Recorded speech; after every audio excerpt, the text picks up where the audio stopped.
Welcome to the Insync Insurance podcast. I'm your host, Dawn Cross, and today we'll be discussing nail salon safety with guests Rian and Charlotte from Sunshine Training. If you enjoy our podcast, make sure to leave a rating on your favourite podcast directory. Brilliant. Well, thank you so much for coming back, Rian. It's lovely to see you again. Yeah, thank you for inviting me back. And also today we have got Charlotte with us. Now, obviously, we've got some background on Rian. So, Charlotte, could you give us a bit more background about how you came to be in a trainer role? Of course, yeah. So I haven't always worked in this industry. I came into it quite late, and I was 41 when I started. So I started with hair and then found a passion doing nails and beauty. And I've always been quite driven and wanted to do more all the time. So I decided to share my knowledge and become an educator. So I did that and passed my AET in 2019. And that's where we started. Oh, that's amazing. So, is there anything that you prefer, like treatment wise? Is that definitely just nails is like your niche? Yeah, nails is definitely my niche, 100%. But I do like having the beauty side as well. So it just makes your day varied. So you're not doing the same thing day in and day out. No, So yeah. absolutely.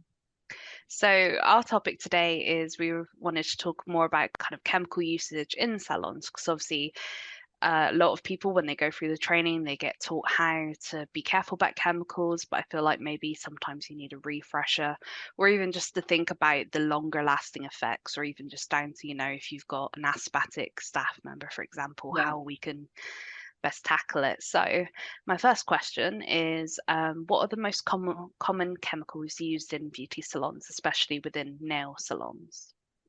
Yeah, so a lot of people actually don't realise that actually nearly all the products we use in the beauty salons have chemicals in them. So in my salon, we use a lot of nail products, obviously, and I suppose the harshest chemicals are when I'm doing acrylics. So monomer, I would say, would be the most used that I have at work. But obviously, you've got to remember that everything pretty much has an element of chemicals in, and a lot of people don't realise that. So, down to like gel polish as well. So, yeah, there's a lot that are generally widely used, but mostly mine is monomer that you use with acrylics. So, following on from that, kind of what safety precautions you would recommend that practitioners employ? So, this might be especially useful for anyone starting fresh out in the industry. Yeah. So when you're starting fresh out in the industry, everyone needs to make sure that they have risk assessments set up in place, and that goes from salons to anyone that works at home like myself, because the chemicals have to be used and stored correctly. So what I would say to them is get a risk assessment done. Make sure that you're following the manufacturer's guidelines for everything, down to how to use it, how to store it. A lot of things, because they've got chemicals in, have to be in dark, cool places. And if we talk about things like the monomer, which I do use a lot, they have to be in non-flammable containers. So everything that I have goes into metal cabinets in the salon. So really they're the main areas I would say to look at, and just follow all the guidelines that come with those products that you're going to be using. 100%. Definitely. Is there anything kind of customer wise as well that people need to look out for? Like, is it worth people, for example, having forms or like disclaimers like we're using these sort of chemicals, just to make you aware before you book an appointment with us? Yeah, absolutely.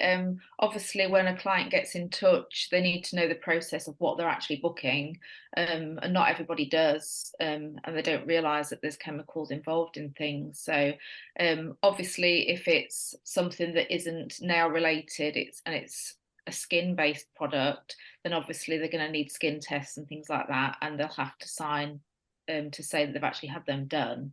And obviously, we need to keep documentation of that as well that we can store. So yeah, absolutely. Having notes and records of that is really important. It's normally done through consultation, isn't it? Yeah, absolutely. So it can be done if it's something to do with beauty. It can be that they've turned up beforehand, filled out the consultation forms because they're having a skin test. Yeah. With nails, not so much. We don't have to have skin tests, but we absolutely do still need to make sure that we're being careful around that client with all the things that we're using. So yeah. And some chemicals can cause like contraindications and stuff like that, can't they? So that's again why we tend to do more of a consultation with the client if they're first time, just to make sure that they're not going to have any allergic reactions and stuff like that. Yeah, so we need to know their history, their medical history, and make sure that we're not using anything that they've had a reaction to in the past. Yeah. Okay. No, I agree. And I think we've seen, not me personally, I'm not a practitioner, but we've seen certain instances and examples where, clients maybe don't quite realize that maybe they'll have a repeat reaction, and sometimes common sense goes out the window because you're not, feeling well, you don't make that link. So as a practitioner, it's really good just to double and triple check with the history that, okay, yeah, no, maybe this isn't the best for you if you just told me this, because some people don't quite realize. And this is also in reference to, we did an aesthetics episode with Agnes Kuzniak, and she was saying how someone had a reaction because they didn't realize to tell the practitioner that they were actually on antibiotics at the time of the appointment, but they didn't correlate that actually because they were on medications, they probably should have said something. So they just about avoided a reaction, but obviously the practitioner made sure to like double and triple check, which is always key. Yeah, absolutely. From like an education point of view as well, that we always say to all of our students, like when you're doing a consultation, you don't necessarily have to stick to that consultation, as in the questions asked. You can also go about and ask your own questions to really make sure that that treatment is right for that client at that time. Back when we all went back to normal just after COVID, we had quite a lot of in the industry, quite a lot of different reactions coming about from hair colour and certain things. If people have had the COVID jab. So yeah, I mean, even I was one of those. I went and had a skin test done. I've never ever reacted to anything in my life. Went and had a skin test done for hair colour roughly around 6 months after having the first COVID jab, and I reacted so severely to the colour. Luckily, it was only a patch test. So that was a massive wake up call for me. And obviously, being the director of Sunshine Training, I then thought, well, actually, there's quite a lot of people out there that don't know about this. So we've implemented all of this into all of our training manuals as well. So any training courses that you do with Sunshine, you will learn about that as standard.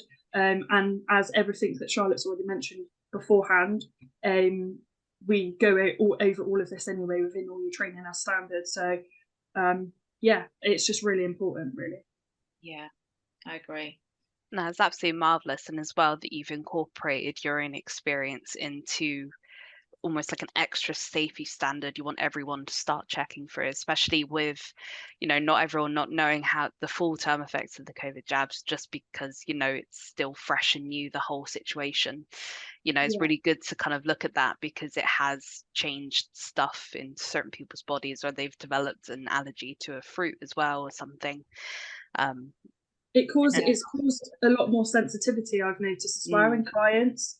I don't know about you, Charlotte, but I've noticed like with when you're doing training courses and stuff and you've got models and stuff, you notice certain sensitivities on certain products. And again, it might not be on the consultation form to ask someone if they've had a COVID jab recently or something like that, because they're not really talked about anymore. But it is super important for that client's health and safety that the practitioner knows about it. Yeah, absolutely, I agree. And actually, the after COVID, the first part of COVID happened, and we all came out of lockdown. The government guidelines changed, so they were actually asking us to actually retest all of our clients that came through the door. It's like Rihanna had said earlier, some people were reacting that had never reacted before because of the jabs that they've been having.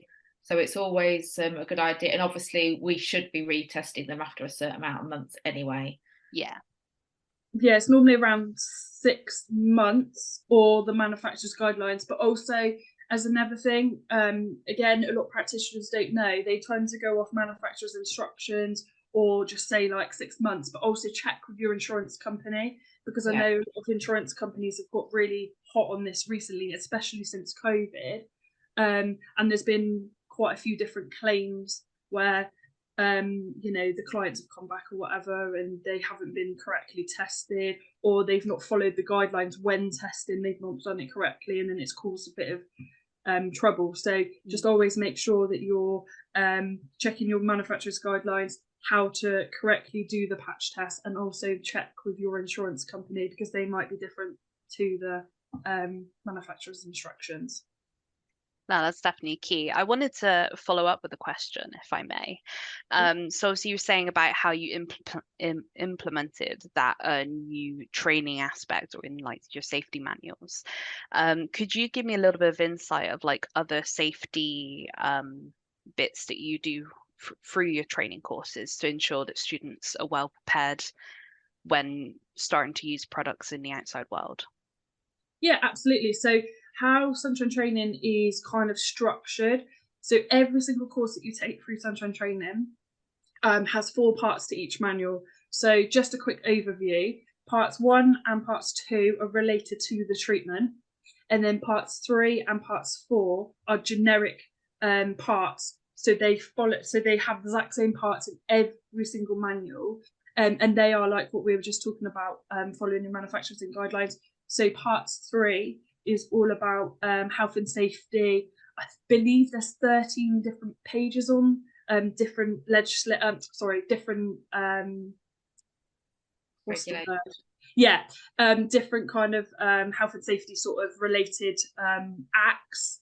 So you've got data protection, you've got RIDDOR, you've got COSH, all the relatable ones, and then we've got ones that aren't so relatable that people don't necessarily talk about, but they're still equally important. And then part 4 is all the kind of laws and regulations. That's where insurance really kicks in.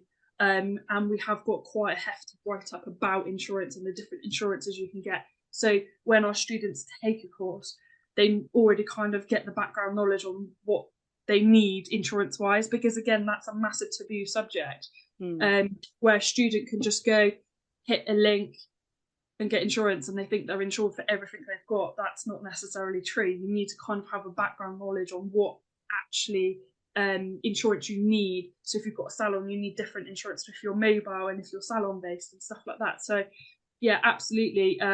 With regards to obviously your question, I'd say in total around the safety of products, rules and regulations and that sort of thing, over the 2 parts, you're looking about 30 pages worth of content, just to kind of give you an idea of how hefty the information is. And I am currently working on adding more to it, but because they will be so hefty, me and Charlotte are going to be integrating them into, removing them from the manuals and then integrating them as its own course, so people can actually go through and they don't necessarily have to rush through it. They can actually learn more about it.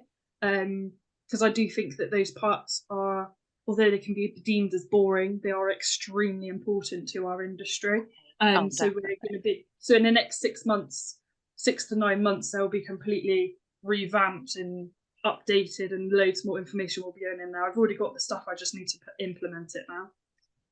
No, that sounds brilliant, because I think what some people don't get taught about, especially if they want to go self-employed or with a salon, they probably think, oh, I don't have to think about those things too much, when actually they are very, very key to make sure you protect yourself as well as the people that you work with, or your customers, because all the different acts and everything else have such an important part of things. And unfortunately, if something did go wrong and you didn't protect your client's data, for example, you are open, unfortunately, to some problems there. But that's brilliant how you just integrated it straight in there. And I think having a dedicated one is even better, because then anyone that's been in the industry but wants to brush up on making sure they know all the legal parts, I think would be beneficial 100%.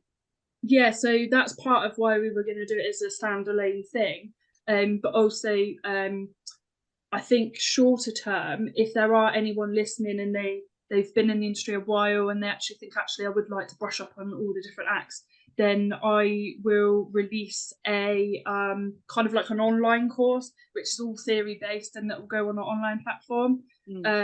So yeah, I can give you more details on it, Dawn, when it's available, and then we can let the listeners know when it's available, and then they can definitely. You can leave it in the link, so at the time of listening as well, hopefully they can click straight on it if they're intrigued.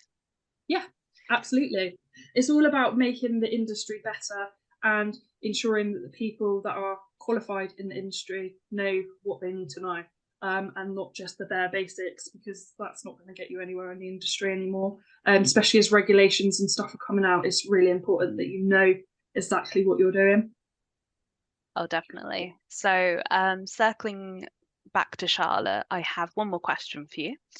Are there any actions people can take to avoid triggering skin reactions or asthma, for example, that they could implement whilst they're working as a practitioner? Yeah, of course. So as far as asthma goes, obviously we need to make sure that there's good ventilation where we're working, whether that's a room, a salon, wherever it is that you are. Wider spaces are better, but if you can't obviously do that because you're working in a small room, then having good ventilation is key.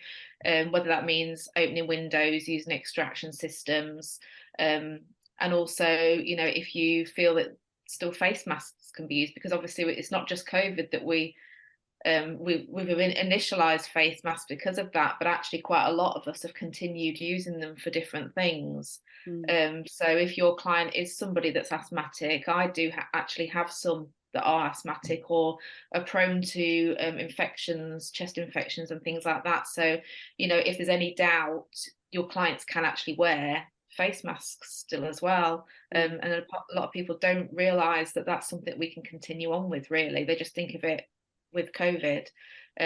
But yeah, certainly ventilation is definitely key with asthma. As far as reactions go, and obviously that stems back to what we were talking about before with the skin tests. So obviously skin tests need to be done at least 48 hours before. The client needs that time to make sure that their skin doesn't react to the products that we're using. And it's really important to make sure that everything that you use, I mean, in my salon, even down to doing things, if there's an adhesive involved, everything goes on the skin. And talking about reactions, I have got a couple of clients that have allergies. So one is nut and the other one's sesame seed. So although the products that we were using on the treatments they were having were all natural ingredients, it was still something I tested on them. Yeah. So you know, there was no chemicals involved at all. It was all natural facial products. But just to be sure, that client signed a consultation card, they had a skin test, and I actually let them read the ingredients in the bottom of the bottle as well, because I just think that was really important for them to just check for themselves. Sometimes they need that for that peace of mind. So yeah, definitely, you know, skin tests and ventilation is key for both of those. And also overexposure, you've got to think about overexposure with products, because somebody then may have that contraction as they go out the door, because somebody has been touching them with products that shouldn't have been touching the skin. So that is a big thing as well when you're doing a service, making sure there's no overexposure to you and your client. Definitely. And it's good as well that you let them read it and everything else, because, you know, for example, if, you know, you've done someone's nails, and then a lot of, if not all, practitioners probably will use some sort of cuticle oil or something just to kind of like neaten things up and help moisturize the skin area. But like, you know, almond oil is a very well used source, but then obviously if they've got a nut allergy but they don't know that's what you've used, obviously you could then get skin reaction right at the end of the treatment, which would be quite and that is something that I do actually use almond oil in my cuticle oils. So yeah, you do have to be careful. So essentially just need to double check the customer to make sure that, you know, the products you can definitely use with them, and then obviously you're less likely to have a problem at the end of the day. And I think that's what everyone wants, is someone to be happy after the service, go on the way, and then only get in contact when they want another service done, instead of coming back with an issue. Yeah, and I also follow that with the teaching side as well. So if students have models coming in, all the models have to have skin tests. No, And really they have all the products, so they have to come into my salon before my teaching days come round, and have skin tests to be done, and all, like I say, all the adhesives, the products, everything, because obviously they're all under my care when they come in to have the training done with the student. So it's really important that consultations are still done for that too. I love it. It's very thorough. And it kind of follows the student in the right path as well. I suppose that's the whole point of sunshine training in a way, is that everything we do and the way the training's written is the way that we would work as a practitioner. So if I was to do a client, it would be no different if I was teaching a student, if that makes sense. So everything I do, it's same as Charlotte, everything we do regards to consultation, what to look out for, skin analysis, all of that still gets taught in all of our courses, because it is really important, especially if someone's brand new to the industry and they've not had any form of background at all. It's really important that they learn how to do things correctly and properly. We're leading by example at the end of the day, aren't we? Yeah, that's what it comes down to. Yeah, definitely. So as we are drawing to a close now, is there anything you guys would like to add after all that we spoke about on the episode? As far as I'm concerned, I think it's just to follow, if it's somebody that's listening that is quite new to the industry, or a qualified technician, just to follow those manufacturers' guidelines with everything. Always do your skin tests, and look out for overexposure as well, because that is something that a lot of people don't think about. Definitely. I mean, for me, the only thing I would say is I would 100% agree with Charlotte. And if you're unsure of the manufacturer's guidelines, because not all products have them on there, then just contact that company, and they should be able to give it to you, to let you know what their exact guidelines are. And obviously, as I mentioned earlier in the episode, just make sure that you contact your insurance or find out from your insurance paperwork what they state, because again, the manufacturer's guidelines might say patch test every 6 months, but then your insurance policy might say you have to do it every 4 months. So whichever is the soonest, follow that, and just go with that really, and you can't go wrong. Obviously, as I said in the last episode, if anyone has any questions or wants to pick my brains for anything, then I'm more than happy for anyone new, old, or qualified, whatever. You can come contact me and I will do my best to help you. Absolutely. That's absolutely brilliant. Well, thank you so much for coming on today. No worries at all. Thank you. Thank you for inviting us. Thank you to my guests today, Charlotte and Rian, for talking about nail salon safety with us. If you're interested in learning more about Sunshine Training, please visit www.sunshinetraining.co.uk. I have been your host, Dawn Cross, and tune in next week for another episode. Insync is one of the UK's fastest growing insurance providers, offering comprehensive cover for SMEs and self-employed across the UK. Our expert team can tailor your insurance to meet your individual business needs and compare prices from our Lloyd's of London approved partners. We offer a 5-star service and have been FIFO Platinum Trusted winners 4 years in a row.